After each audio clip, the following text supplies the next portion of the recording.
Hello everyone. तो कई सारे क्लास 10th के स्टूडेंट्स बोल रहे थे कि उनको एक वीडियो दे दो, एक स्ट्रेटजी बता दो। तो स्ट्रेटजी मतलब टाइम पास होता है, सीधी बात है। तो आज हम लोग बहुत ही इम्पॉर्टेंट टॉपिक पर डिस्कशन करने वाले हैं कि जो लास्ट ईयर के स्टूडेंट्स थे उन्होंने कौन कौन सी गलतियां की और आपको कौन कौन सी गलतियां नहीं करनी है गलती से भी। ठीक, तो लास्ट ईयर हुआ ऐसा कि कोरोना आया। कोरोना आने के बाद जो 9th का एग्ज़ाम था वो कई सारे स्कूल्स का पोस्टपोन्ड हो गया, कैंसिल हो गया। कैंसलेशन के बाद लोग एकदम फ्री हो गए, ऑनलाइन क्लास चालू हुई। ऑनलाइन क्लास भी अगस्त सितंबर तक कई स्कूल की चालू हुई। कई स्कूल ऑफलाइन तक चालू ही नहीं हुए, चालू हुए भी तो 2-3 मंथ के लिए चालू हुए। तो school to school last year सब कुछ डिपेंडेंट था। नेटवर्क इशू होता रहा, आप अच्छे से पढ़ाई नहीं कर पाए ऑनलाइन लेक्चर में, या आपने जानबूझकर लेक्चर्स को स्किप किया। आप लेक्चर्स के टाइम पर कहीं और रहते हो, ऐप स्विचिंग करते हो, है ना। तो ये सारी गलतियां उन्होंने की और शायद आपने भी 9th में की। तो इसका सबसे बुरा इफेक्ट क्या है पता है? इसका सबसे बुरा इफेक्ट पड़ा है साइंस और मैथ्स जैसे सब्जेक्ट पर। जैसे यूपी बोर्ड में अभी न्यूज़ भी आई थी, बट न्यूज़ तो ठीक है, मैंने प्रैक्टिकल देखा है।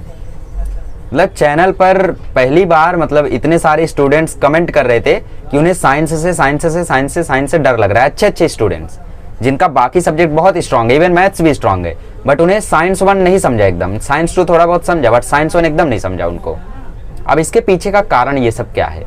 सबसे पहली बात है प्रैक्टिकल नॉलेज और ऑफलाइन का फील। अगर आप ऑफलाइन में रहते हो, ऑफलाइन में पढ़ते हो, टीचर के सामने पढ़ते हो, तो वहाँ पे ये सारे सब्जेक्ट ज़्यादा बेटर समझ में आते हैं। साइंस 1 फिजिक्स है, केमिस्ट्री है, तो बायो तो ठीक है, वो आपको पीपीटी पर पढ़ाया जाएगा तो भी ठीक है, बट वो सब भी हम लोग डिस्कस करेंगे। बट साइंस 1 जैसा सब्जेक्ट अगर आपको ऑनलाइन पढ़ाया जाए, वो भी पीडीएफ ओपन करके, तो इसके वजह से वो सब नहीं समझेगा आपको। ये चीज़ मैंने भी रियलाइज़ की, इसीलिए मैंने अपना पूरा साइंस 1 का सिलेबस री-अपलोड किया चैनल पे, पीडीएफ से स्क्रीन पे आकर बोर्ड पे। ठीक है, तो आपको करना क्या है इस साल? आपको ऐप स्विचिंग वगैरह कुछ नहीं करना है। हाँ, अगर लेक्चर उनका नहीं समझ में आता है तो ऑडियो डिस्कनेक्ट करो, जिसका समझ में आता है उसका लेक्चर देखो, टाइम तो मत वेस्ट करो। हाँ, लेक्चर स्किप करते हो, हाँ आपके स्कूल में हो सकता है ऑडियो डिस्कनेक्ट करना मना हो, अटेंडेंस ना लगती हो, तो ऑडियो मत डिस्कनेक्ट करो, वॉल्यूम कम कर दो। वॉल्यूम कम करके आपको जिसका लेक्चर अच्छा लगता है, यूट्यूब पे अच्छा लगता है, वहाँ जाके देखो, बट टाइम तो मत वेस्ट करो। एटलीस्ट आप क्या करते हो? आप ऑडियो डिस्कनेक्ट करते हो, पहुंच जाते हो इंस्टाग्राम पे, फेसबुक पे, ट्विटर पे तो नहीं जाओगे, यूट्यूब पे शॉर्ट्स देखने लगते हो, रील्स देखने लगते हो, पता नहीं क्या क्या फालतू काम करते रहते हो। तो ये सब आपको नहीं करना है। अगर आपको उनका लेक्चर नहीं जमता है, आपको उनका लेक्चर नहीं समझता है, आपका नेटवर्क इशू रहता है, यूट्यूब वीडियोज़ डाउनलोड कर लो, उसको देखो, या ऑडियो डिस्कनेक्ट करके प्रैक्टिस कर लो, वॉल्यूम स्लो करके प्रैक्टिस कर लो। टाइम मत वेस्ट करो। सबसे इंपॉर्टेंट चीज़, डोंट वेस्ट योर टाइम।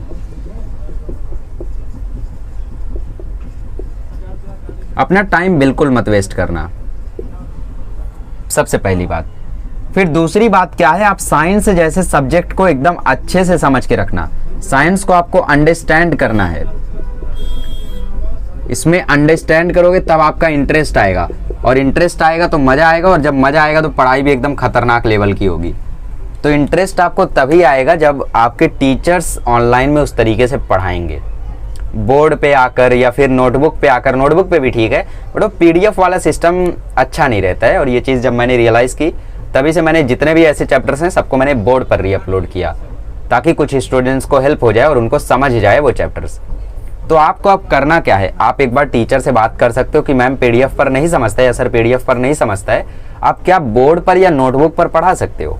अगर वो नो कहते हैं, कोई दिक्कत नहीं है, आप बाकी सारे लेक्चर्स रिफ़र कर सकते हो यूट्यूब वगैरह के। बहुत ही अच्छे अच्छे टीचर्स भरे हैं यूट्यूब पर। ठीक है, तो साइंस को आपको एकदम वीक नहीं छोड़ना है।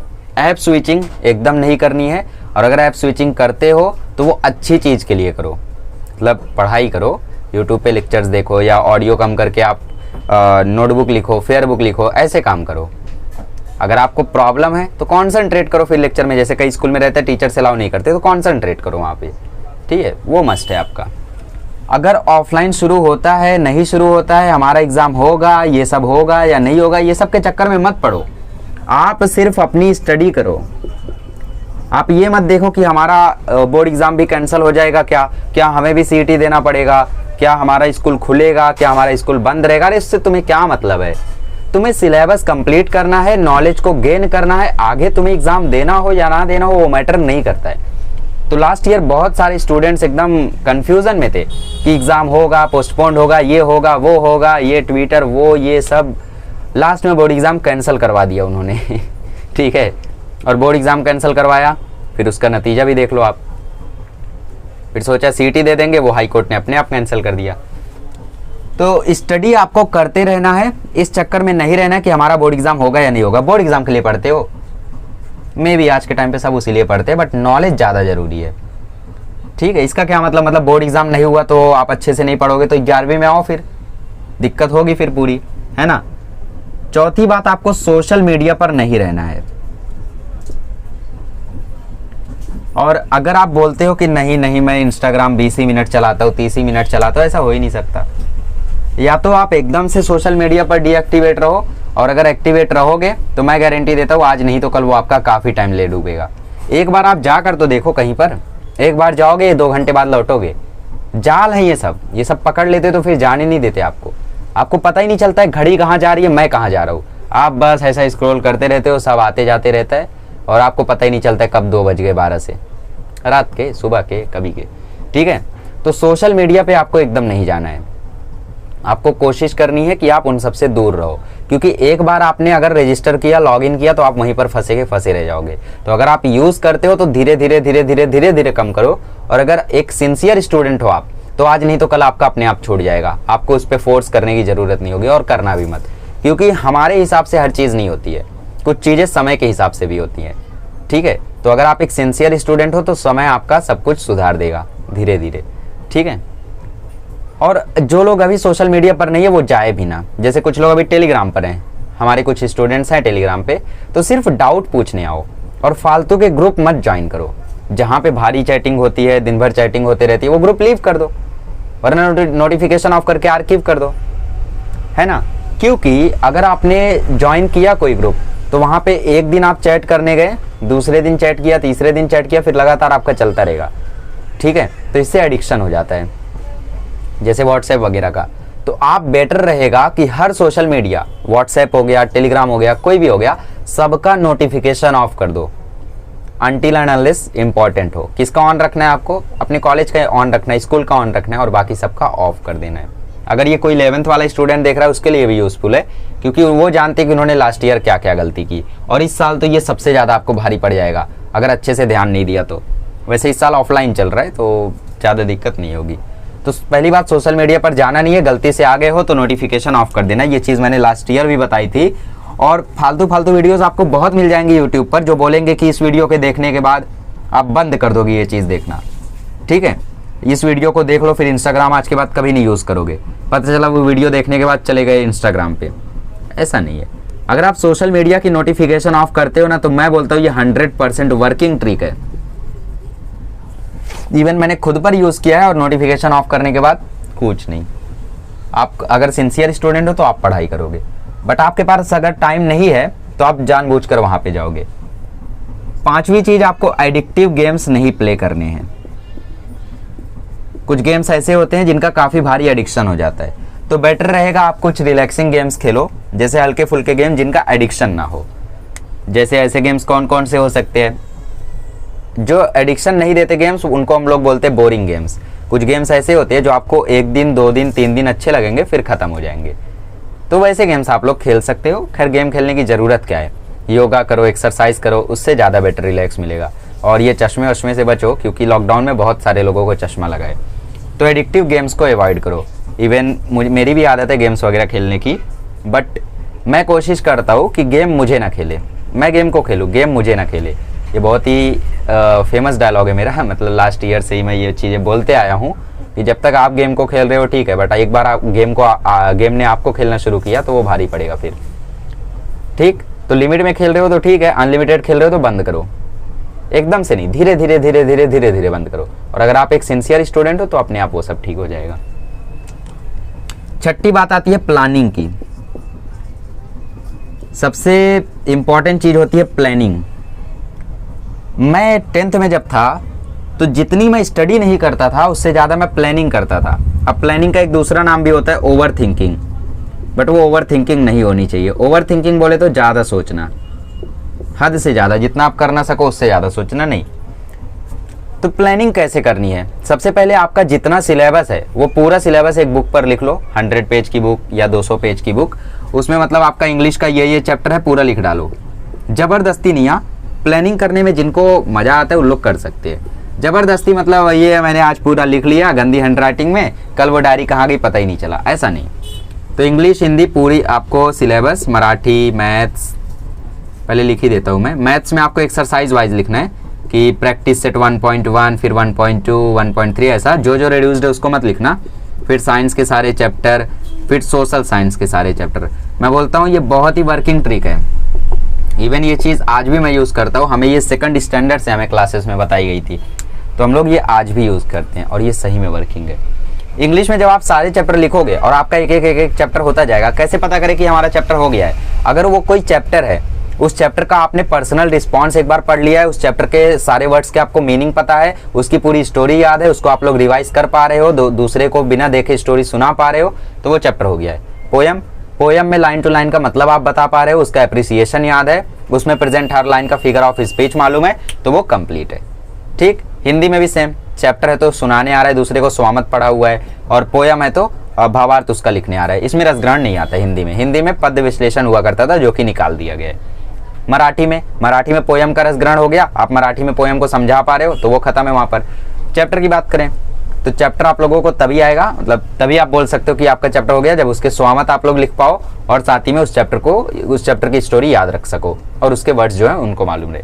मैथ्स तो जानते हो, मतलब जब आप हर एक सम बिना देखे कर पाओ तो वो आपको आ गया। साइंस जब सारे कंसेप्ट क्लियर हो जाए, एक्सरसाइज के आंसर्स मन से बना पाओ, वो इसके एक्सरसाइज रट्टा मार लो, बात खत्म है। सोशल साइंस की मैंने भी इतना ही किया था, और सारे चैप्टर नहीं, कुछ चैप्टर छोड़े भी थे, तो उतना काफ़ी रहता है आपके लिए। खैर आपको कुछ नहीं छोड़ना है, पूरा करना है ना। शुरू में पूरा करेंगे बट लास्ट में वो छूट ही जाता है कुछ ना कुछ।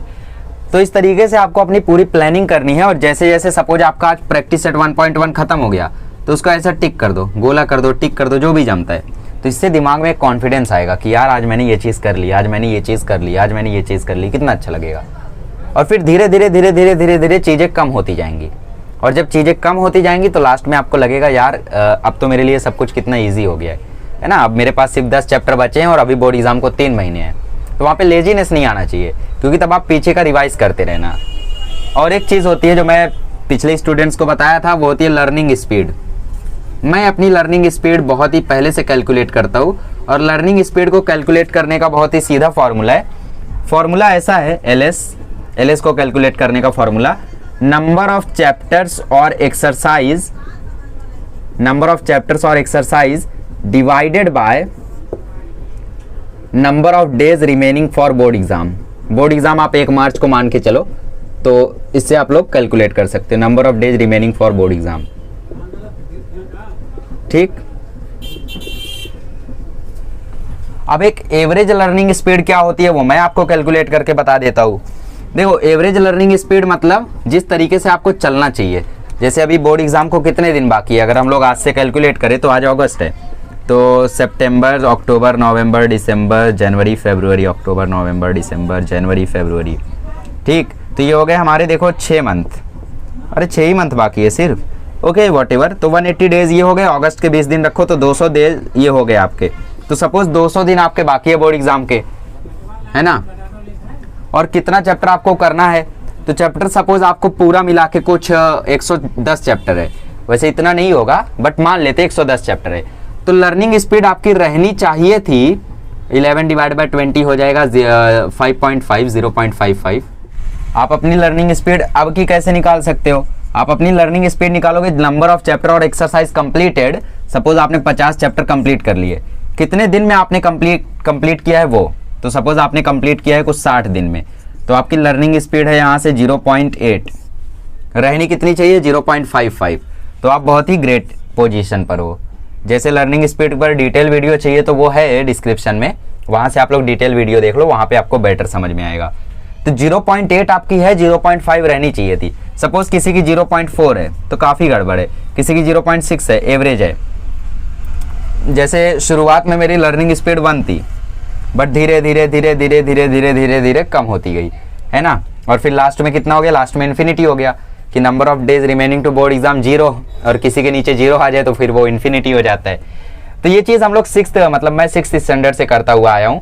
तो इन सभी चीज़ों से थोड़ा बहुत आपको रिलीफ मिलता है, कॉन्फिडेंस बिल्ड होता है ना, क्योंकि 6th वगैरह में फ़ोन वगैरह तो था नहीं अपने पास, तो यही सब करते थे। तो आप भी फ़ोन वगैरह कम यूज़ करो, अगर आपको कुछ अच्छा चाहिए तो यही सब कैलकुलेशन वगैरह करते रहा करो, है ना। अरिथमेटिक भी कमाल की चीज़ है। तो ये कुछ बातें थी जो मुझे आपसे करनी है, इस तरीके से आप लोग प्लानिंग कर सकते हो। ये स्टैंडर्ड 11th वाले भी देखे होंगे तो उनके लिए भी हेल्पफुल होगा, और 10th वाले के लिए तो हेल्पफुल होगा ही होगा, ठीक है। तो आई होप आपको सारी बातें समझ में आई होंगी। लर्निंग स्पीड को डिटेल में जानना है तो उसके लिए एक वीडियो मैंने डिस्क्रिप्शन में दिया हुआ है, उसको देख लेना, कमेंट बॉक्स में भी पिन कर देता हूँ, ठीक है। Thank you so much.